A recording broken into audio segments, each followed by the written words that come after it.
great deal of your work, of course, are aware of the fact that in your early work, you were, to some at least, in association with Dr. Sigmund Freud. And I know it would be of great interest to many of us to hear a little bit about how you happened to hear of Dr. Freud and how you happened to become involved with some of his work and ideas. Well, as a matter of fact, it was in the year 1900, in December, soon after Freud's book about dream interpretation had come out, that I was asked by my chief, Professor Bleuler, to give a review of the book. I studied the book very attentively, and I didn't understand many things in it. It weren't clear at all to me. But from others parts, I got the impression that this man really knew what he was talking about. And I thought that this is certainly a masterpiece, full of future. Yeah. I had no idea then of ideas of my own. I was just it was just when I began my career as an assistant in the psychiatric clinic. And then I began with experimental psychology or psychopathology. I applied the experimental association method by and the same that has been applied in Krappelin's psychiatric clinic in Munich, and I had the results, and that there is a reaction, a certain reaction to a stimulus world. That is more or less uninteresting. But the interesting thing is why people could not react to certain stimulus words, or in an entirely inadequate way. And then I began to study these places in the experiment where the attention or the capability apparently of the test person began to waver or to disappear. And I found soon out that it is matter of intimate personal affairs people were thinking of, or which were in them, even if they momentarily did not think of them, when they were unconscious, with other words, that nevertheless an inhibition came from the unconscious and hindered the expression in speech. Yes. And then I, in examining all these cases as carefully as possible, I saw that it was matter of what Freud called repressions. Yes. I also saw what he meant by symbolization. And then I wrote a book about the psychology of dementia precox, it was called, now it's schizophrenia. Yes. And I sent the book to Freud and wrote to him about my association experiments and how they confirmed his theory thus far. Yes. And that is how it began, my friendship with Freud began. Yes. Now, one of the, of course, very fundamental ideas in the original psychoanalytic theory was Freud's conception of the libido as sort of a broad psychic sexual energy. Well, you see, in the beginning, I had naturally certain prejudices against his conceptions. And after a while, I overcame them. I could do that from owing to my biological training. Yes. And I could not deny the importance of the sexual instinct, you know. Yes. But later on, I saw that it was very one-sided. Because, you see, man is not only governed by the sex instinct, there are other instincts as well.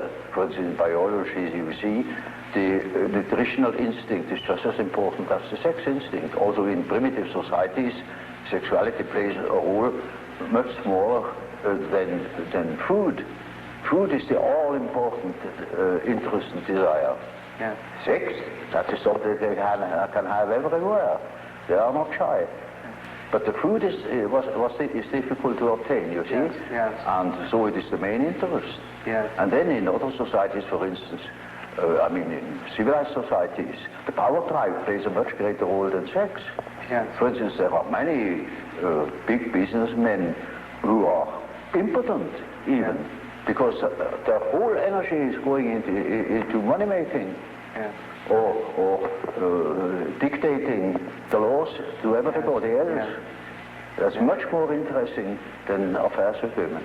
So, you see, the inferior Dr. Adolf, the younger, the weaker, naturally had a power complex. Yeah. He wanted to be the successful man. Freud was a successful man. He was on top, and so he was interested only in pleasure, in the pleasure principle, and while Adolf was interested in the power drive. Sure enough. I see. In other words, you feel that it's sort of a function of his own personality to some degree. Yeah, it is quite natural. You see, it is one of the two ways how to deal with reality. Either you make reality an object of your pleasure, if you are powerful enough already, or you make it an object of your desire to grab it. Yes, yes. Or to possess it. Yes.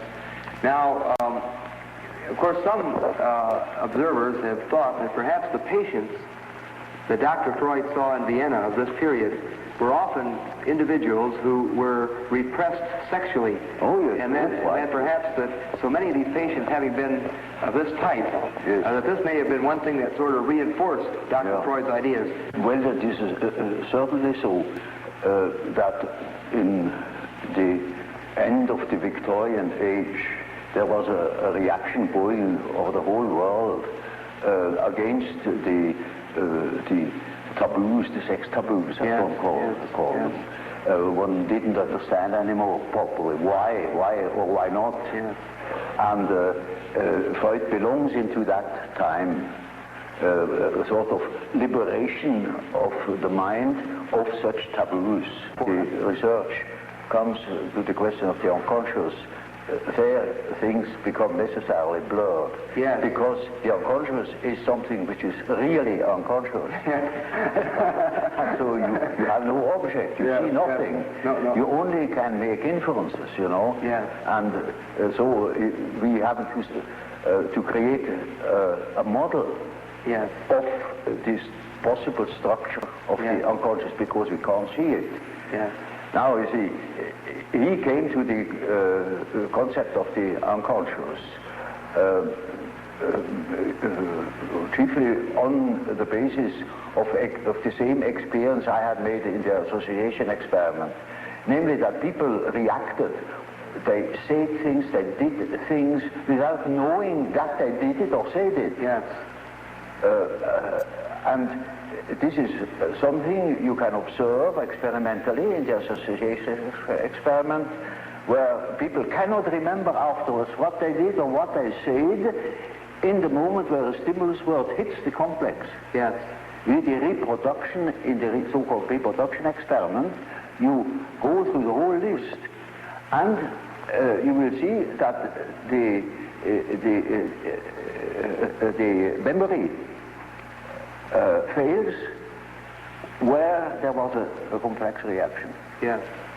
And that is the simple fact Freud has based his idea of the unconscious on, because that is kind of what you can see time and again, that people, for instance, make a mistake in speech, or that they say something which they didn't mean to say, that just make ridiculous mistakes, you know. There are no end of stories, you know about how people can betray themselves by saying something they didn't mean to say at all, yet in the unconscious meant him to say that thing, just that thing. For instance, when you want to express your sympathy at a funeral, you go to somebody and you say, I congratulate you, you say, that's pretty painful, you know, but that happens, and it is true. Now, this is something that goes parallel now with the whole school of the Salpêtrière in Paris. There was Pierre Janet, who has worked out that side of the unconscious reactions quite particularly. Yes. Now Freud refers very little to Pierre Janet. Well, I have studied with Pierre Janet in Paris, yes. and he has formed my ideas very much. He was a first-class observer, though he had no dynamic theory about, no psychological theory. Yes. It was a sort of physiological theory Yes. of the unconscious phenomena as a so-called abaissement du niveau mental. Yes. That means a certain depotentiation of the tension of consciousness. Yes. It sinks below the level of consciousness and thus becomes unconscious. Yes. Now, that is Freud's view too. Yes. Only he says it sinks down because it is helped, it is repressed Yes. from above. Yes. Yes. Then that was my first point of difference with Freud. Yes. I say there are cases, in my observation, where there was no repression from above, but the thing itself withdrew. Yes. Those contents that became unconscious had withdrawn all by themselves. Yes. They were not repressed. Yes. On the contrary. Yes. Yes. They have a certain autonomy. There I discovered the concept of autonomy. Yes. And that these contents that disappear have the power to move independently from my will. Either they appear when I want to say something definite, they interfere and say and speak themselves instead of what I wanted to say. Yes. Or they make me do something which I didn't want to do at all. Or they withdraw in the moment where I want to use them. Yes. They suddenly disappear. One of the most extreme views that we have, or one of the very men that you knew around Dr. Freud, we mentioned a moment ago, Otto Rank. He spoke of the birth trauma. He said the actual trauma of being born would leave a very powerful impact on the ego and show itself throughout the life of the person. I should say this is very important for an ego, that it is born. Otherwise it wouldn't be. And that is highly traumatic, you know, Yes. when you fall out of heaven. But will you take literally Otto Rank's position of the birth trauma as having, you might say, a psychological effect? Don't you see, this is an event that happens to everybody, that exists, that once has been born. So everybody is born, has undergone that trauma, so the word trauma has lost its meaning. I see. So, in other words, it is a general fact, of which you cannot say it is a trauma. Yes. It is just a fact. Yes, yes, I see. You see, because then you cannot observe psychology that hasn't been born. Yes. Only then you could say what the birth trauma is. Yeah. And then, until then you cannot even speak of such a thing. Yeah. It's just a lack of epistemology. Now, Dr. Jung, we've been talking about the early oral level, and as you pointed out, you want to look at it rather literally as sort of a hunger drive or a drive for nutrition. Now, another rather fundamental point in development of the ego, as the more or less orthodox psychoanalytic view follows, is that this is followed by another critical level, an anal level of development. Well, one can use such terminology because it is a fact that children are exceedingly interested in all orifices of the body and they are doing all sorts of disgusting things, you know. Yeah. And sometimes this such a peculiarity keeps on into later life, you know. Yeah. It is quite astonishing what you can hear in that respect. Now, it is equally true that people who have such preferences also develop a peculiar character. In early childhood, a character is already there. You see, the child is not born tabula rasa, as one assumes. Yes. The child is born at a high complexity. Yes. With existing determinants that never waver through the whole life, and that give the child his character already in the earliest childhood. A mother recognizes an individuality of her child, and so if you observe carefully, you see the tremendous difference even in very small children. And these peculiarities express themselves in every way. So first, the peculiarities express themselves in all childish activities, in the way how it plays, in the things it is interested in. There are children who are tremendously interested in all moving things, and in movement chiefly. Yeah. All the things you see that affect the body. And so they are interested in what the eyes do, what the ears do, how far you can bore into the nose with your finger, you know. They will do the same with their anus. They will do with their whatever they please with their genitals, you know. These interests express themselves in a typically childish way in children, and later on they express themselves in other peculiarities, which are still the same, but it doesn't come from the fact that they once have done such and such a thing in childhood. Yeah. It is the character that is doing it. Yes. There is a definite inherited complexity. And if you want to know something about possible reasons, you must go to the parents.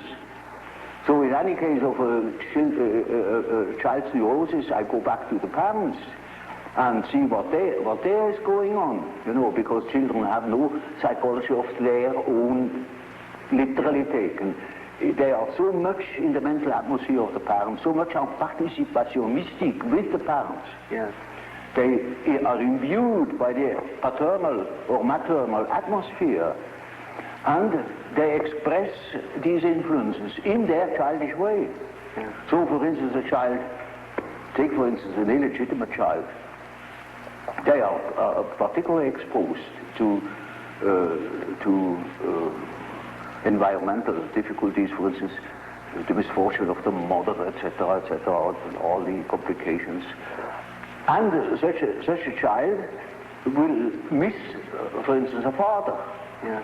Now, in order to compensate for it, it is just as if we were choosing or nominating a part of their body for a father instead of the father, and they develop, for instance, masturbation. Yes. Yes. That is very often so with illegitimate children, that they become terribly autoerotic. Yes. Even criminal. One of the central parts of the so-called psychosexual development in the more or less orthodox psychoanalytic theory is the so-called Oedipus complex. Yes, yes, I believe the term complex was yours originally. Well, that is just what I call an archetype. That is the first archetype Freud has discovered. The first and the only one. He thinks that this is the archetype. Of course, there are many such archetypes. You look at Greek mythology and you find any amount of them, or look at dreams and you find any amount of them. But incest was so impressive to him that he even has chosen the term Oedipus complex, because that was one of the outstanding examples of an incest complex. Yeah. And it is only the masculine form, mind you, because women have an incest complex too, but there it is not an Oedipus. Yeah. So it is something else. Yes. Yes. And so it is only the term for an archetypal way of behavior in case of a man's relation, say, to his mother. It also means to the daughter, because whatever he was to the mother, he will be it to the daughter too. Yes. It can be this way or that way. Yes. It depends. So you look at, then you will accept, in other words, the Oedipus complex, but not in as being the only important such influence. You will see this is just one of many fundamental, one of many ways of behavior. Now, you see, the Oedipus gives you an excellent example of the behavior of an archetype. It is always the whole situation. There is a mother, there is a father, there is a son, there is a whole story, how such a situation develops, and to what end it leads finally. Yes. And that is an archetype. You see, an archetype always is a sort of abbreviated drama. Namely, it begins in such and such a way, it extends to such and such a complication, and it finds a solution in such and such a way. Yes. That is the usual form. As for instance, you take the instinct of building a nest with birds. Yes. In the way they build the nest, there is the beginning, the middle, and the end. Yes. It is built just to suffice for a certain number of young. So, you see, the end is already anticipated. And that's the reason why in the archetype itself there is no time. It is a timeless condition where beginning, middle, and end are just the same. They're all given in one. Yes.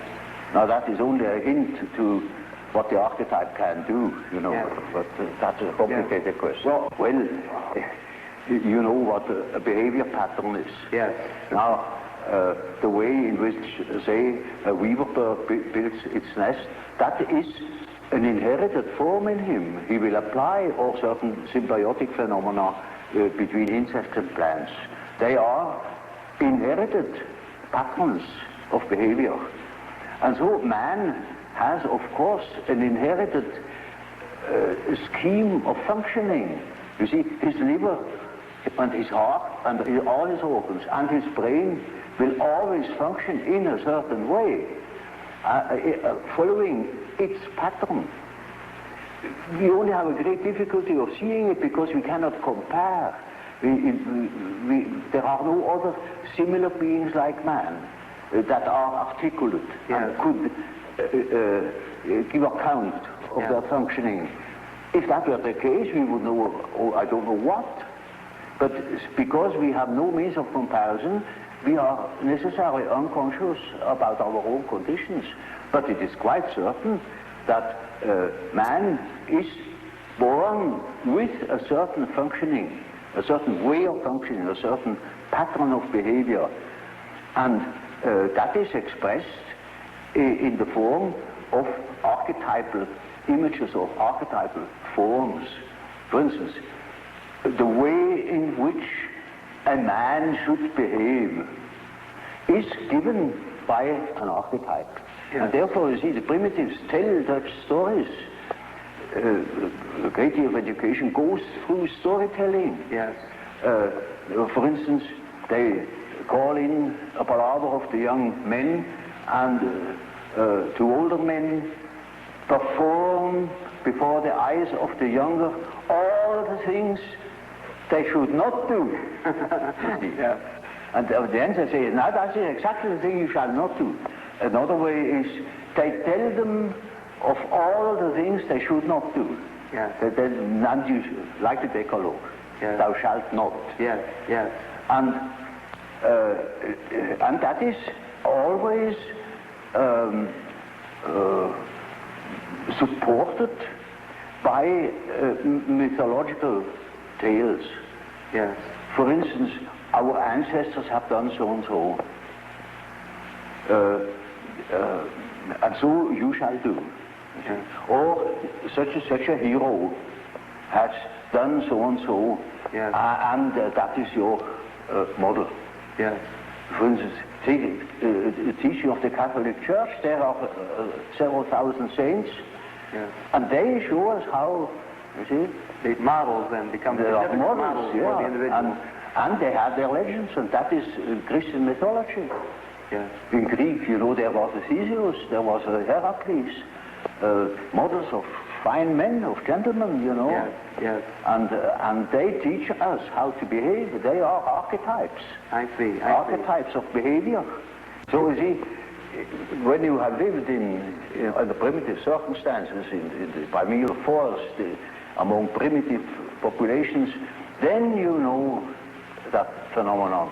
You are seized with a certain spell, and then you do a thing that is unexpected. Now, see, the archetype is a force, it has an autonomy. It can suddenly seize you. It is like a seizure. Yeah.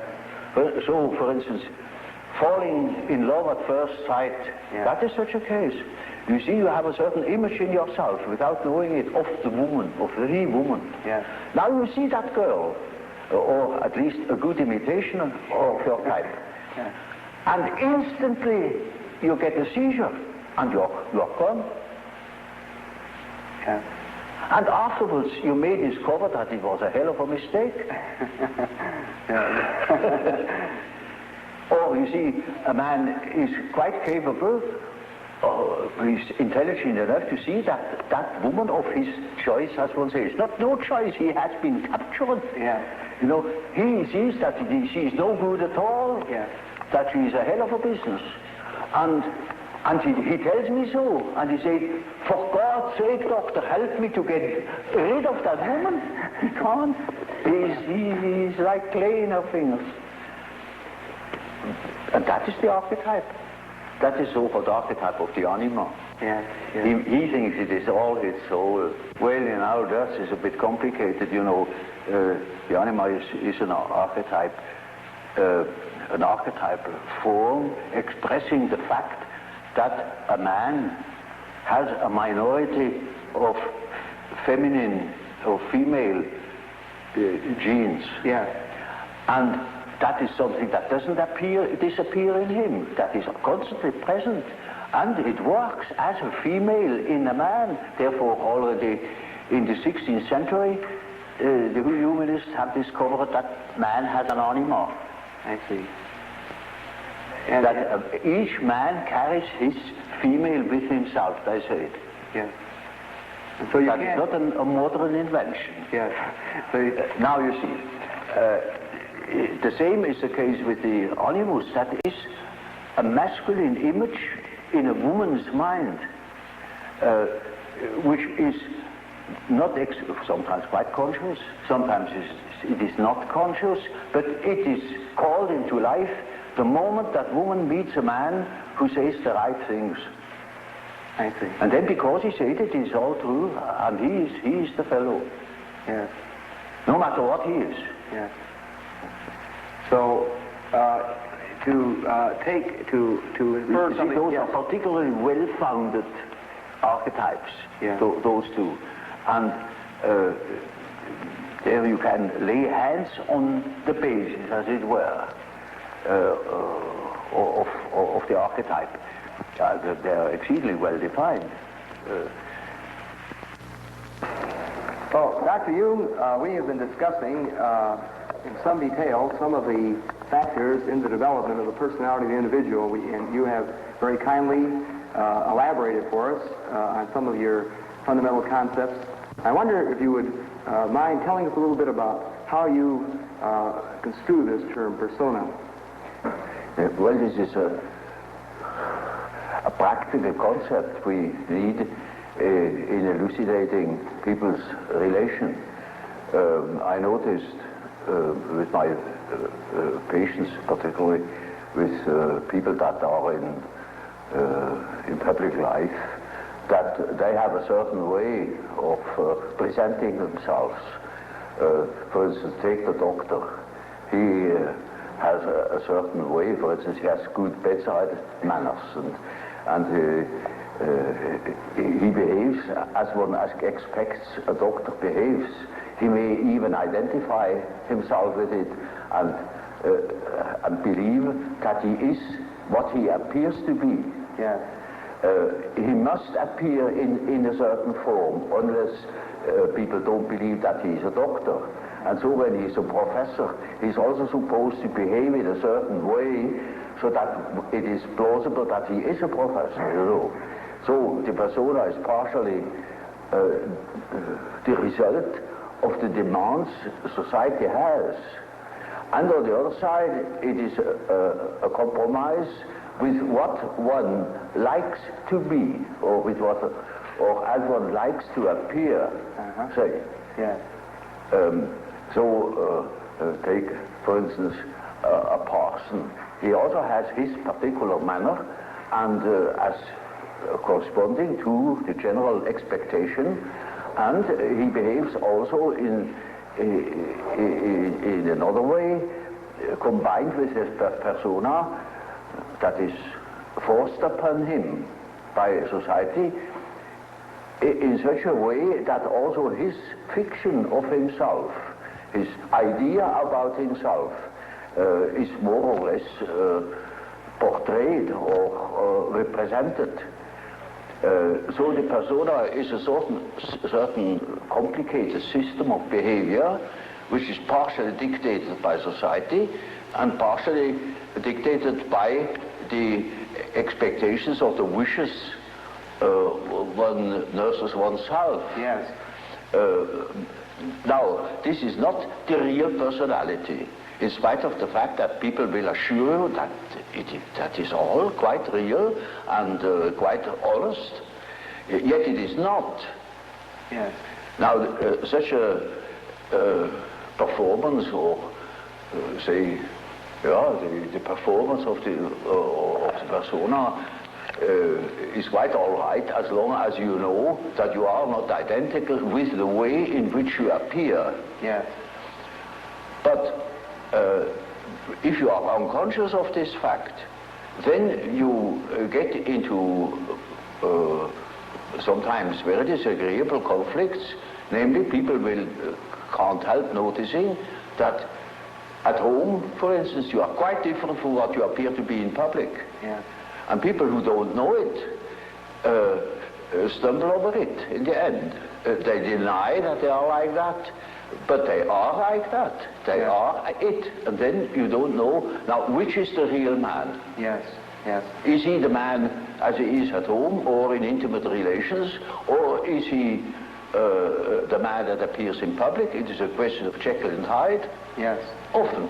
Yes. It is such occasionally there is such a difference that you would almost be able to speak of the double personality. Yes. And the more that is pronounced, the more people are neurotic. Yes. They get neurotic because they have two different ways. They contradict themselves all the time, and in as much as they are unconscious of themselves, they don't know it. They think they're all one. Everybody sees that they are two. Yeah. And some know him only from one side, so others know him only from the other side. And then there are situations that clash, because the way you are creates certain situations with people in relations, and these two situations don't chime in. They are just dissonances. Yes, yes. And the more that is the case, the more the people are neurotic. Now, you also use the term self. Yes. Now, the word self, then, would this have a different meaning than, say, ego or... Oh, yes, oh, quite, oh, yes. You see, when I say self, then you must not think of I myself, because that is only your empirical self, and that is covered by the term ego. Ego, yes. But when it is matter of the self, then it is matter of a personality that is more complete than the ego, because the ego is only consists of what you are conscious of. Yes, yes. Your awareness. Yeah, what you know to be yourself. Yes. The whole personality of man is indescribable. Yes. His consciousness can be described. His unconscious cannot be described, because the unconscious, as I must repeat myself, is always unconscious. Yes. And it is really unconscious. It really does not know it. Does not know about it. And so we don't know our unconscious personality. We have hints, we have certain ideas, but we don't know it really. Nobody can say where man ends.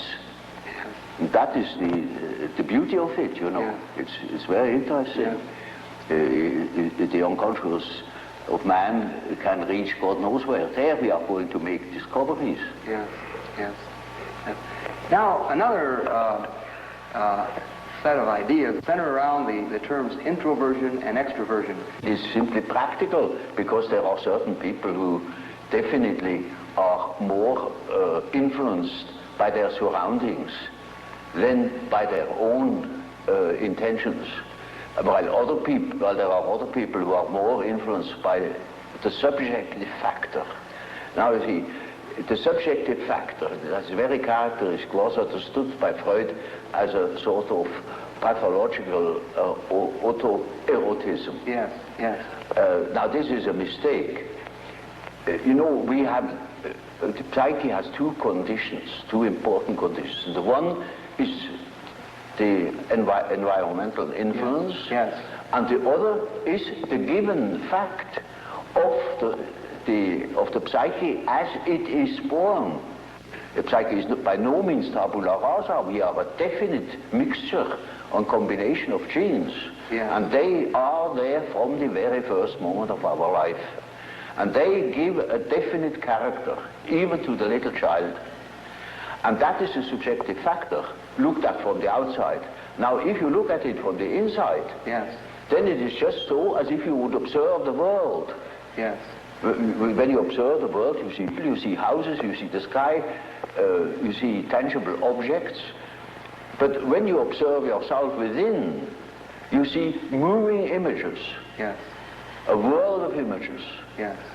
Generally known as fantasies. Fantasies. Yet these fantasies are facts. You see, it is a fact that a man has such and such a fantasy. And it is such a tangible fact, for instance, that when a man has a certain fantasy, another man may lose his life. Yes. Or a bridge is built. Yes. These houses were all fantasies. Yes. Everything you do here, all of the houses, everything was fantasy to begin with. And the fantasy has a proper reality. That is not to be forgotten. Fantasy is not nothing. It is, of course, not a tangible object, but it is a fact nevertheless. It is, say, a form of energy. Yes. Despite the fact we can't measure it. Yes. It is a manifestation of something. Yes. And that is a reality. That is just a reality as, for instance, the peace treaty of Versailles or something like that. Yes. It is no more. You can't show it. Yes. But it has been a fact. Yes. Yes. And so the psychical events are facts, are realities. And when you observe the stream of images within, you observe an aspect of the world. Yes. Of the world within. Because the psyche, you know, if you understand it as a phenomenon that takes place in so-called living bodies, then it is a quality of matter. As our body consists of matter, we discover that this matter has another aspect, namely a psychical aspect. Yes. Yes. And so it is simply the world from within, seen from within. Yes. It is just as if we were seeing into another aspect of matter. And so, you see, the man who is going by the external world, by the influences of the external world, say society or perceptions, sense perceptions, thinks that he is more valid, you know, because this is valid, this is real. And the man who goes by the subjective factor is not valid because subjective factor is nothing. Yeah. No, that man is just as well based because he is bases himself upon the world from within. Yeah. And so he is quite right, even if he says, oh, there is nothing but my fantasy, you know. Yeah. And of course that is the introvert. And that the introvert is always afraid of the external world. He will tell you, when you ask him, he will be apologetic about it. Yeah. He will say, of course, yes, I know only my fantasies. And he has always resentment. And as the world in general, particularly America, is extroverted like hell, the introvert has no place. Yeah. Yeah. Because he doesn't know that he beholds the world from within. Yeah. And that gives him dignity, and that gives him certainty, because it is, nowadays particularly, the world hangs on a thin thread. Yeah. And that is the psyche of man. Yeah. Assume that certain fellows in Moscow lose their nerve or their common sense for a bit, and the whole world is in fire and flames. Yeah. Yeah. You see? It is, nowadays we are not threatened by elementary catastrophes. There is no such thing as an H-bomb. Yeah. That is all man's doing. Yeah. We are the great danger. The psyche is the great danger. Yeah. What if something goes wrong with the psyche? Yeah. Yeah. You see? And so you see, it is demonstrated to us in our days what the power of the psyche is of man, how important it is to know something about it, but we know nothing about it. Nobody would give credit to the idea that the psychical processes of the ordinary man have any importance whatever. One thinks, oh, he has just what he has in his head. It is all from his surrounding. He's taught such a thing, believes such a thing. And particularly if he's well housed and well fed, then he has no ideas at all. Yeah. And that's the great mistake.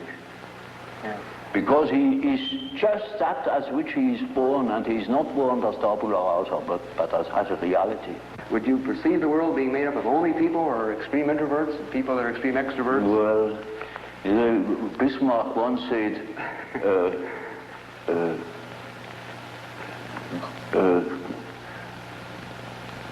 God may protect me against my friends.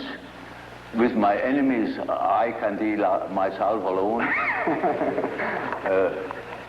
You know how people are. They catch a word, and then everything is schematized along that word.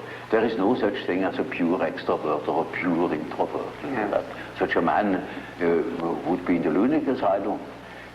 Those are only terms to designate a certain penchant, a certain tendency. For instance, the tendency to be more influenced by environmental influences or more influenced by the subjective factor. That's all. Yes. And you see, there are people who are very well balanced and are just as much influenced from within as they are from without, Yeah. or just as little. Yes. Yes. And so with all the finer classifications, you know, Yeah. they are only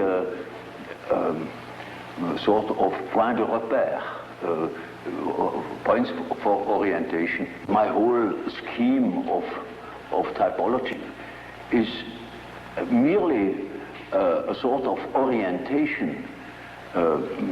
Namely, there is such a factor as introversion, there is such a factor as extroversion.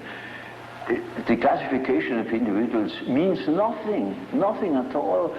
This is only the instrumentarium Yes. for the practical psychologists to explain, for instance, a husband to a wife, or for instance, it is very often the case, one could almost say, it is almost a rule, but I don't want to make too many rules, in order not to be schematic, Yeah. that an introvert marries an extrovert for compensation, or another type marries the counter type to complement himself, for instance. Well, Dr. Jung, of course, tied in with your typology and quotation version, we, of course, know of your concepts of thinking, feeling, sensation, and intuition.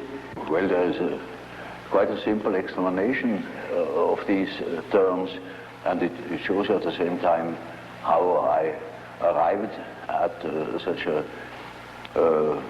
typology. Namely, sensation tells you that there is something. Thinking, roughly speaking, tells you what it is. Feeling tells you whether it is agreeable or not, to be accepted or not, accepted or rejected. Yes. And intuition, now there is a difficulty. Yes. You don't know ordinarily how intuition works. So when a man has a hunch, you can't tell exactly who he got at that hunch or where that hunch comes from. It is something funny about intuition. I will tell you a little story. I had two patients. The man was a sensation type, and the woman was an intuitive type. Of course, they felt attraction. And so they took a little boat and went out to the Lake of Zurich.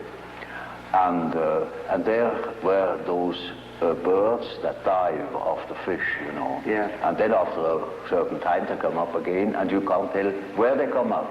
And so they began to bet who was the first to see the bird. Now, you would think that the one who observes reality very carefully, the sensation type, would of course win out. Yeah. Not at all. The woman won the bet completely. Yeah. She was beating him on all points. Yeah. Because by intuition she knew it before. I see. See? Now, how is that possible? Yeah. Well, sometimes, you know, you can really find out how it works by finding the intermediate links. You see, it is a perception by intermediate links, and you only get the result of that whole chain of associations. Yes. Sometimes you succeed in finding out, but more often you don't. So my definition is, intuition is a perception by ways or means of the unconscious. Yes. That is as near as I can get. This is a very important function, because when you live under primitive conditions, a lot of unpredictable things are likely to happen. Yes. And there you need your intuition, because you cannot possibly tell by your perceptions, by your sense perceptions, what there is going to happen. For example, more specifically, what would be an example or a difference between an intuitive extrovert and an intuitive introvert? Well, you know, you have chosen a somewhat difficult case, you know, because one of the most difficult types is the intuitive introvert. Yes, you know. I have. The intuitive extrovert, you find among hunters, bankers, gamblers. Yes. That is quite understandable. Yes. But the introvert the introverted variety is more difficult, because he has intuitions as to the subjective factor, namely the inner world. Yes. And of course that is now very difficult to understand, because what he sees are most uncommon things, and he doesn't like to talk of them. Yes. If he's not a fool, because he would spoil his own game by telling what he sees, because people won't understand it. Yes. For instance, once I had a patient, a young woman, about 27 or 8, and her first words were, when I had seated her, he said, "You know, doctor, I come to you because I have a snake in my abdomen." I said, "What?" He said, "Yes, a snake, a black snake, coiled up right in the bottom of my abdomen." And I must have made a rather bewildered face at her. And she said, "You know, I don't mean it literally, but I should say it was a snake. It was a snake." You see? Now, you see, our further conversation a little later was that she said, that was about in the middle of our treatment that only lasted for 10 consultations. She had foretold me, I come 10 times, and then it's all right. I said, how do you know? Oh, I got a hunch, you see. Yeah. And really, about the 5th or 6th hour, she said, Doctor, I must tell you, the stake has risen. It is now about here. Hunch. And then, on the 10th day, I said, now, this is our last hour. And do you feel cured? And she said, beaming, she said, you know, this morning, it came up and came out of my mouth, and the head was golden.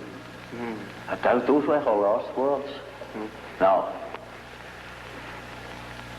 you see, that same girl, when it comes to reality, she came to me because she couldn't hear the step of her feet anymore. Yeah. Because she walked on air. Yeah. Literally. Yeah. She couldn't hear it, and that frightened her. And when she came to me, I asked her for her address. And then she said, oh, pension so-and-so. Well, it is not just called pension, but it is a sort of pension. And it is, I never had heard of it. Yeah. And I said, now, I'm curious, I never have heard of that place. Well, it's a very nice place, he said. Curious enough, only young girls there, very nice and very lively young girls. And they have a merry time. I often wish they would invite me to their merry evenings.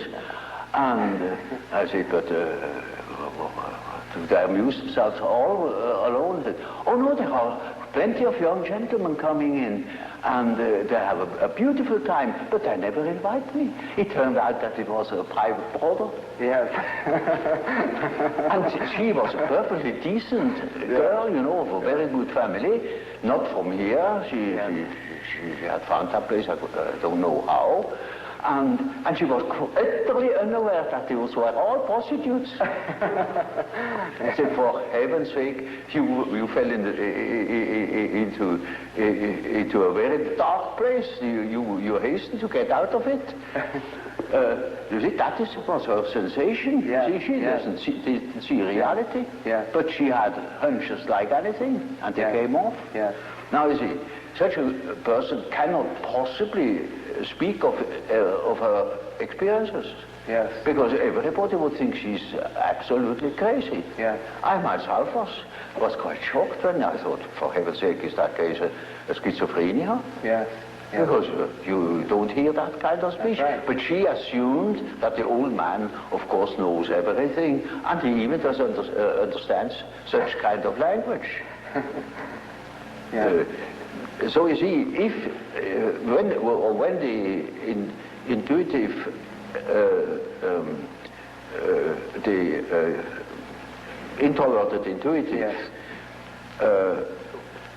would speak what he really perceives, then practically nobody would understand it. He would be misunderstood. And so they learn to keep things to themselves. And you hardly ever hear them talking of these things. That is a great disadvantage. But it is an enormous advantage in another way. Not to speak of the experience they gather in that respect, but also in human relations.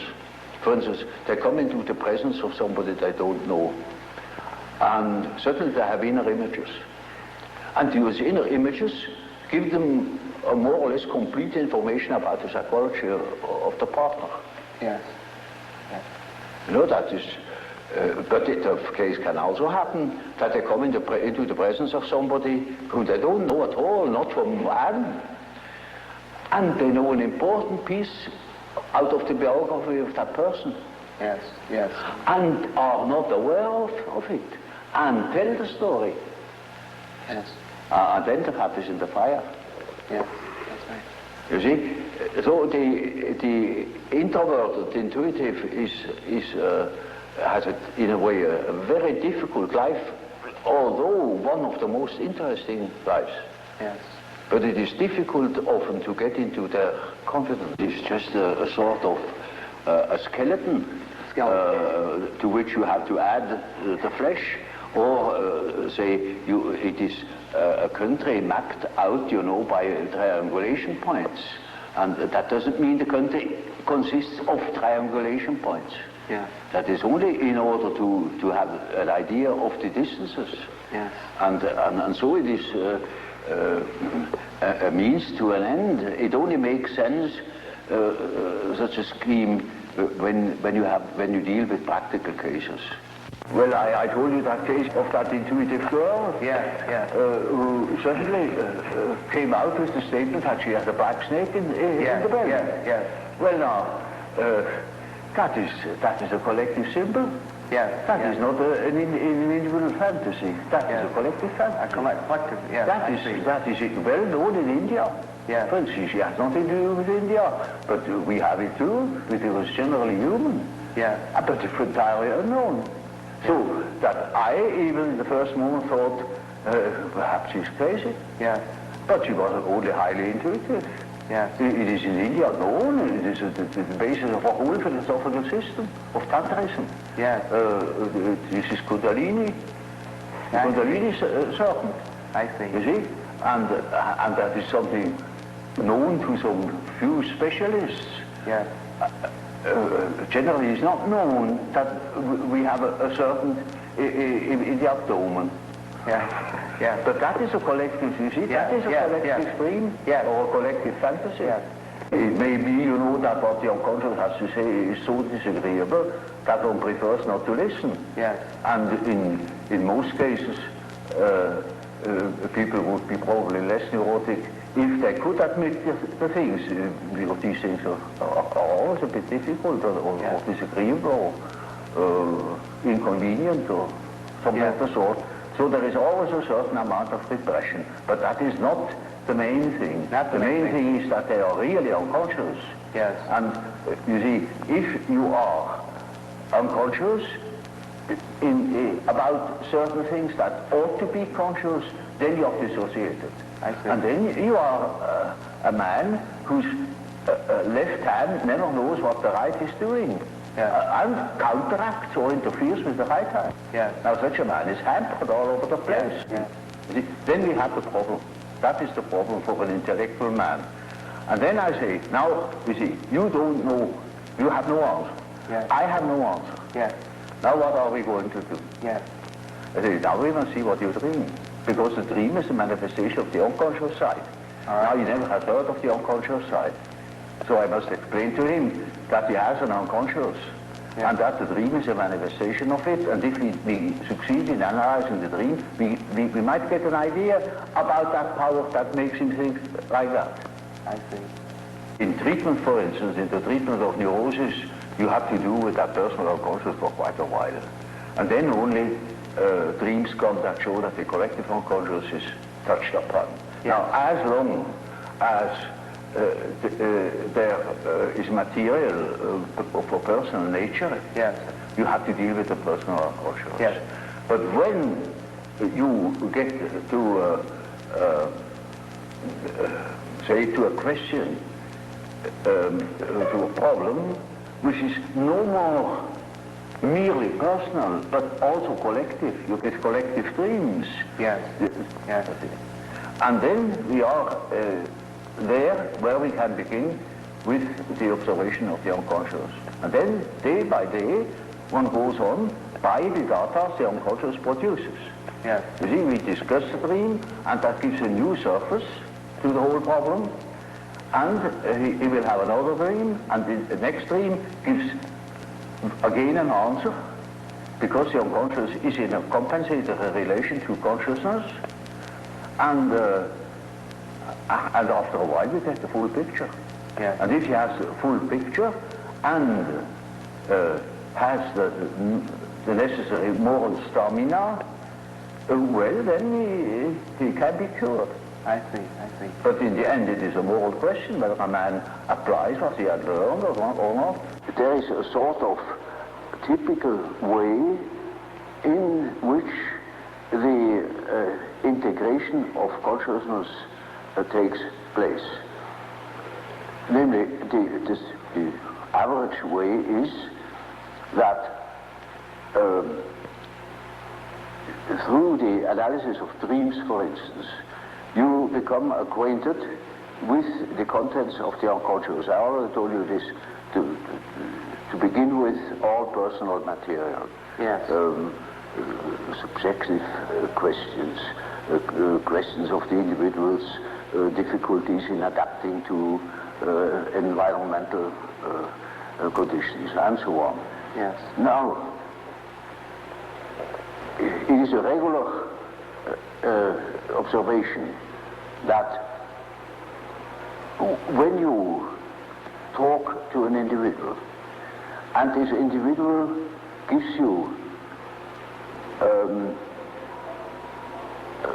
insight into its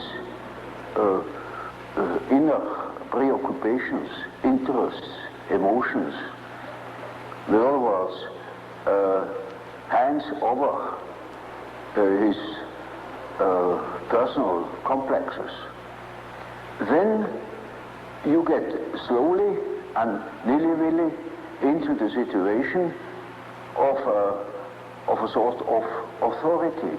Yeah. You become a point of reference. You know you are in possession of all the important items in a person's development. I remember, for instance, I analyzed a very well-known American politician, and he told me, any amount of the secrets of his trade.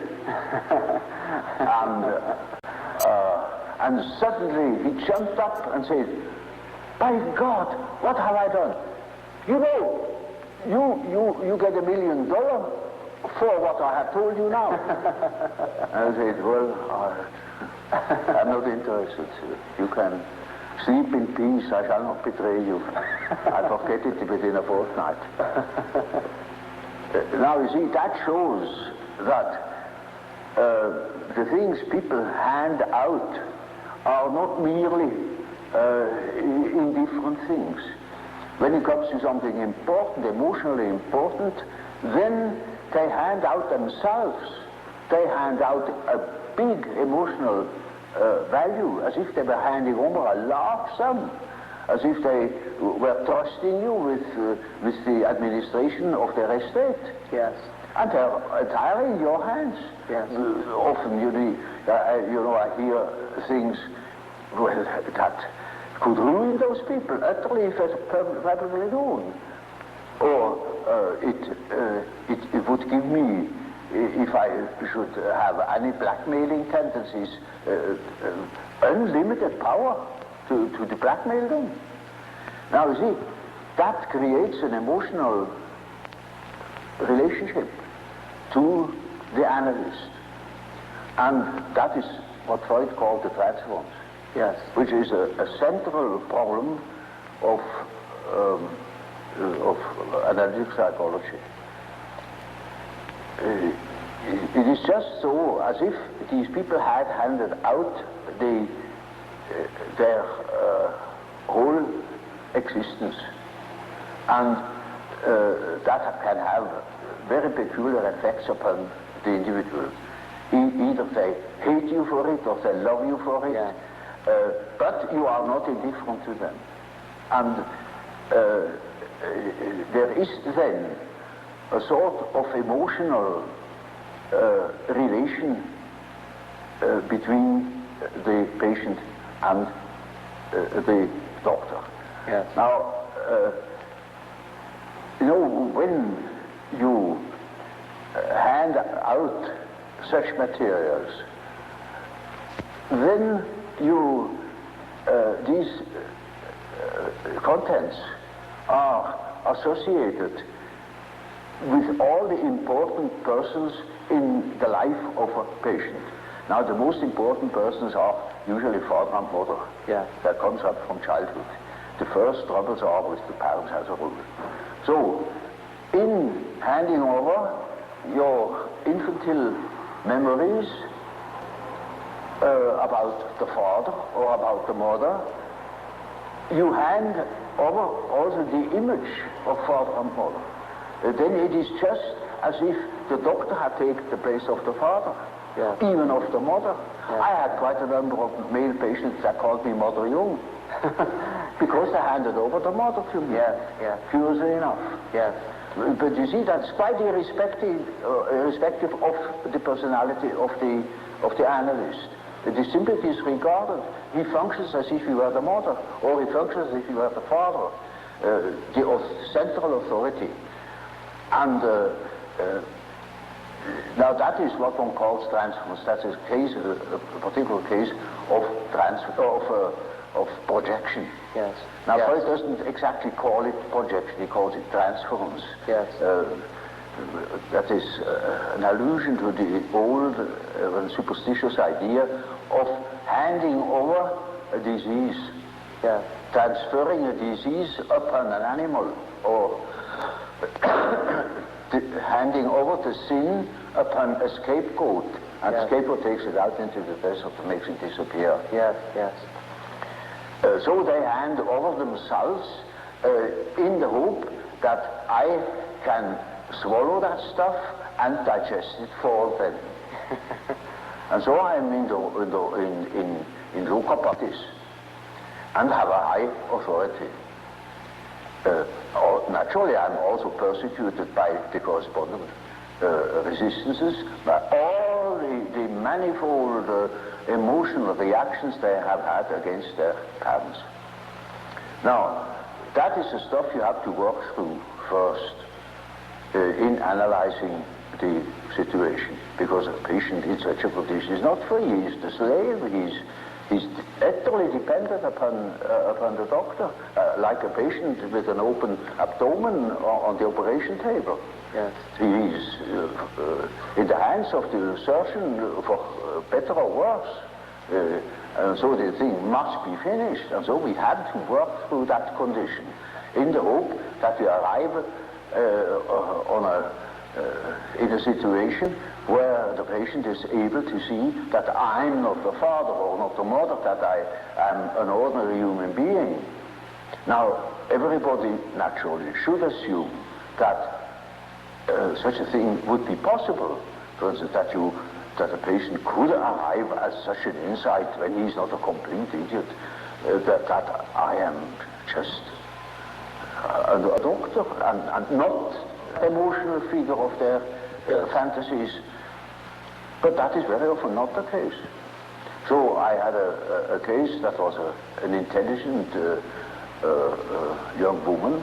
She was a student of philosophy, very good mind, where one could expect easily that she would see that I am not the parental authority. But she was utterly unable to get out of this delusion. And in such a case, one always has recourse to the dreams. It is just as if one would ask the unconscious, now what do you say to such a condition? You see, she says of the unconscious, of course I know you are not my father, but I just feel like that, it is like that, I depend upon you. And I say, now we will see what the unconscious says. Now the unconscious produce dreams in which I really assumed a very curious role. You know, she was a little infant, she was sitting on my knees, I held her in my arms, I was a very tender father to the little girl, you know,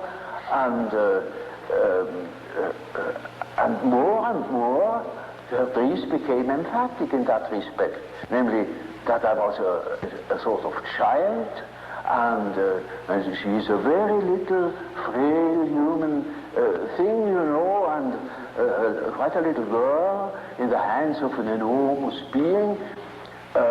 And the last dream of that series was, I cannot tell you all the dreams, was that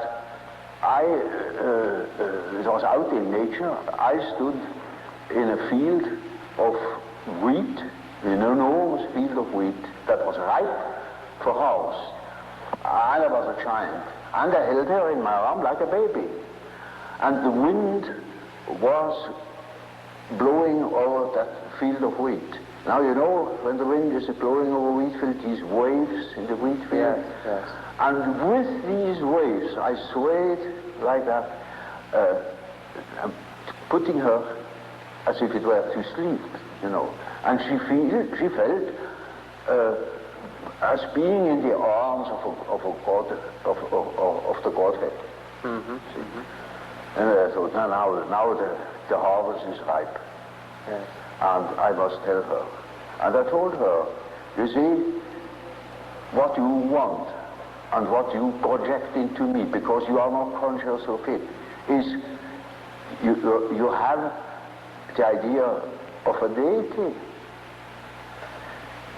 you don't possess. Therefore you see it in me. Yes. That clicked. Because, you know, she had a rather intense religious education. Of course, it all vanished later on. Yes. And something disappeared from her world. The world became merely personal, and that religious conception of the world was non-existent, apparently. But you see, the idea of a deity is not an intellectual idea. It is an archetype. It's an archetypal idea. Therefore, you find it practically everywhere under this or another name. You know, even if it has the name Mana, it is an all-powerful, extraordinary effect or quality, even if it's not personal at all. And so she suddenly became aware of an entirely heathenish image. Yes. That comes fresh from the archetype. She had not the idea of a Christian God or of an Old Testament Yahweh. It was a heathenish God, you see, a God of nature, of vegetation. He was the wheat himself. He is the spirit of the wheat, the spirit of the wind. And she was in the arms of that Numen. No. Now, that is the living experience of an archetype. Now, that made a tremendous impression upon that girl, and instantly it clicked. She saw what she really was missing, that missing value, that was in the form of a projection in myself and made myself indispensable to her. Yes. And then she saw it is not indispensable, because it is, as the dream says, she is in the arms of that archetypal idea. Now that is a luminous experience, you see. And that is the thing that people are looking for. Yes. An archetypal experience that gives them an incorruptible value, and that is a sort of liberation. Yes. And that is, of course, makes her complete, you know. Inasmuch as she can realize such a luminous experience, she is able to continue her path, her way, her individuation. The acorn can become an oak and not a donkey. Nature will take her course. She will become that which she is from the beginning. Now, we think we are able to be born today and to live in no myth, without history. That is a disease. That's absolutely abnormal, because man is not born every day. He is once born in a specific historical setting with the specific historical qualities, and therefore he is only complete when he has a relation to these things. It's just as if you were born without eyes and ears, when you are growing up with no connection with the past. From the standpoint of natural science, you need no connection with the past. You can wipe it out. Yes, yes. And that is a mutilation of the human being. Now I saw, through my practical experience, that this kind of proceeding had a most extraordinary therapeutical effect.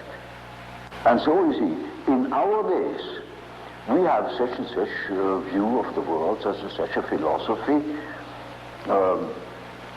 but in the unconscious we have a different one.